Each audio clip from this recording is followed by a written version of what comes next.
Welcome back to Hammer Time DIY, and in today's episode we're going to be replacing this IKEA storage shelf with this beautiful mid-century modern floating shoe rack. I'm super excited for today's episode. We have a good one today.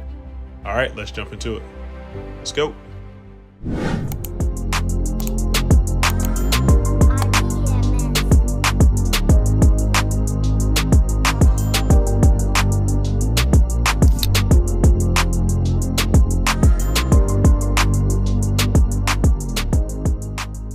Alright, so our journey is beginning at Home Depot. We're picking up some 1x12 along with some 1x4, and then we'll also be picking up some corner braces. And yeah, that's all we need. It's not much for this video. That's the good part about this build is minimal material. Let's go. So typically for these projects, I like to make my markings first before getting into cutting, and this project is no exception. So I start by marking everything out with my tape measure and then using my speed square. And for this specific project, I'm cutting these shelves to 44 inches for my length.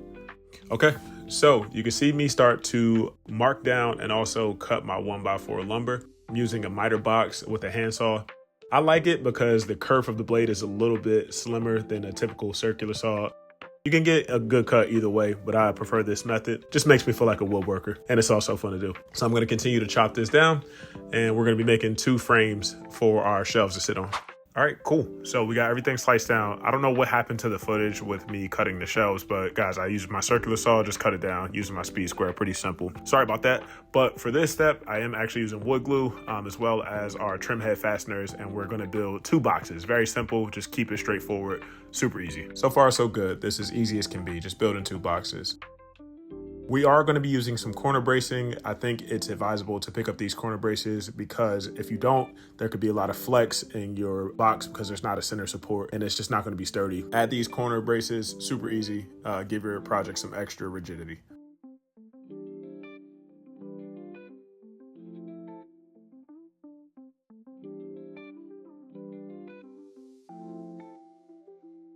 All right, so you really do want to add that corner bracing. You can see I'm using pre-drill, then I'm just screwing it in.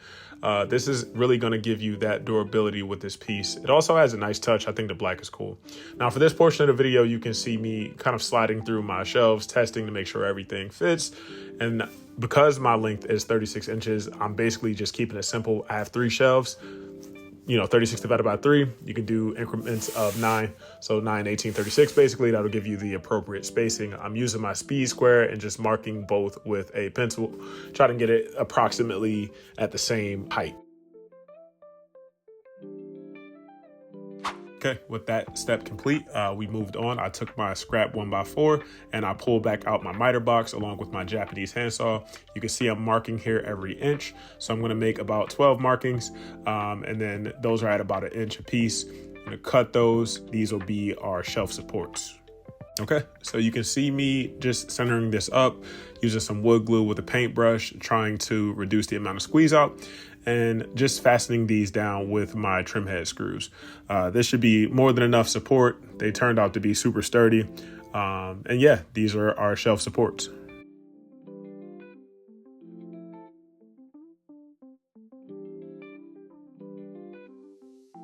Your end result should look something like this. As always, it's advisable to try and make sure that everything is nice and fit, and we have a nice and snug fit. So just doing a little bit of dry testing and you can start to see this thing take shape. It looks really good. So I was impressed at this point. I started to get excited.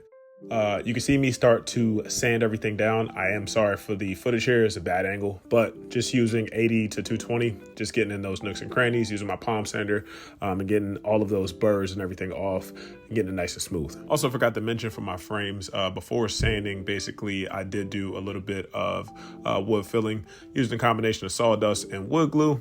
It's a method I use all the time. It's foolproof. And then also you can see me sanding down my shelves now, 80 grit all the way up to 220.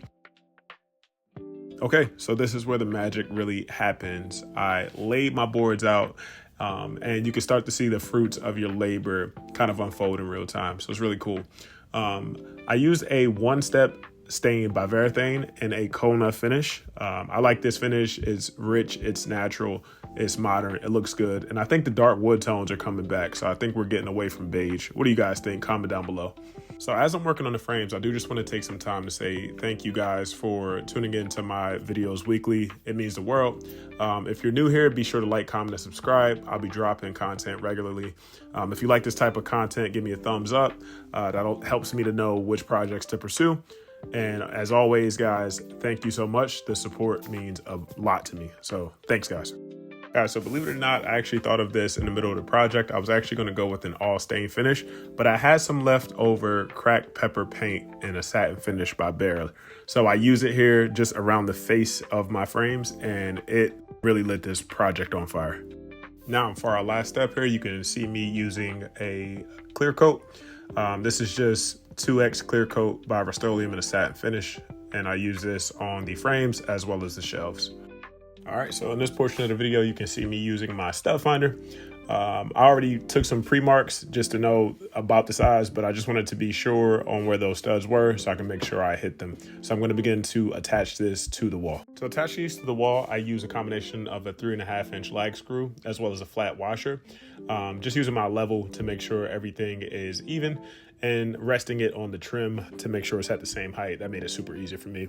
And yeah, you could just see me sliding in the shelves, and that's it. And now for our final reveal. If you remember what we looked like before, shoes everywhere, total hot mess. And here's our beautiful after, a nice mid-century modern floating shoe rack. So all there's left to do is let this dry, and then I'm going to add on some shoes. If you guys enjoyed this video, again, be sure to like, comment, and subscribe. The support goes a long way and helps me to continue to make these videos. Thank you guys.